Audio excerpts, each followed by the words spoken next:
Thomas Bach, the head of the International Olympic Committee, has announced that he's stepping down after his second term concludes next year.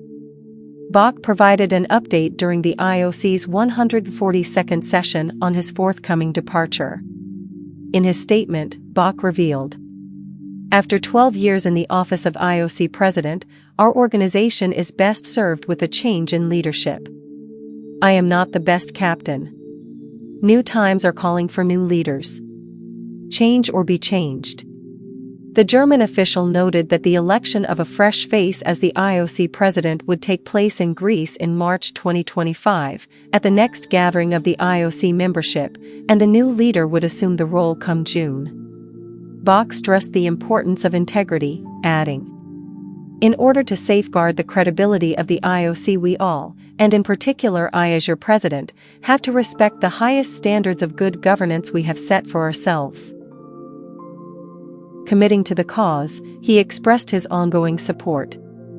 "I will be at your disposal for our beloved Olympic movement." The former 1976 fencing gold medalist joined the IOC's ranks back in 1991 and took over from Jacques Rogge approximately 11 years ago. As of now, there's been no speculation over who will step into Bach's shoes. The announcement of his decision to retire came amid claims the inclusion of boxers Imane Khelif and Lin Yuting at the Games was given precedence over fairness and the safety of their fellow female competitors. There I can only invite them to come up with a scientific-based, a new definition of who is a woman and how can somebody being born, raised, competed and having a passport as a woman cannot be considered a woman. If they are coming up with something, we are ready to listen. We are ready to look into it.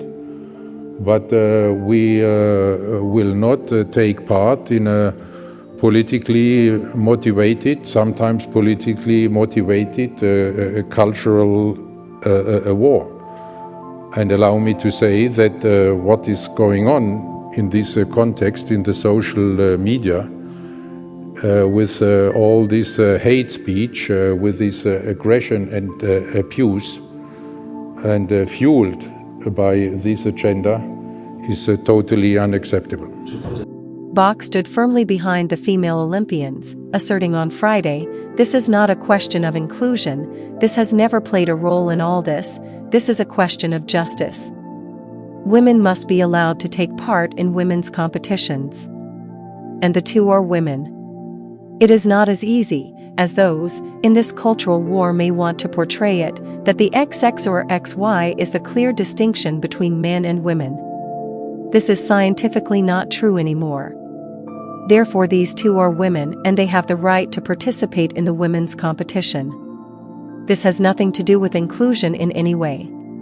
The IOC has acknowledged that Khelif and Lin are within compliance concerning entry rules despite discontinuing sex verification tests due to scientific consultation and concerns over intrusiveness, which, as Bach highlighted, could infringe upon athlete human rights.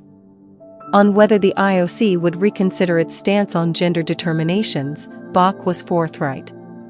"If someone is presenting us a scientifically solid system how to identify men and women, we are the first ones to do it. We do not like this uncertainty, we do not like it for the overall situation, we would be more than pleased to look into it.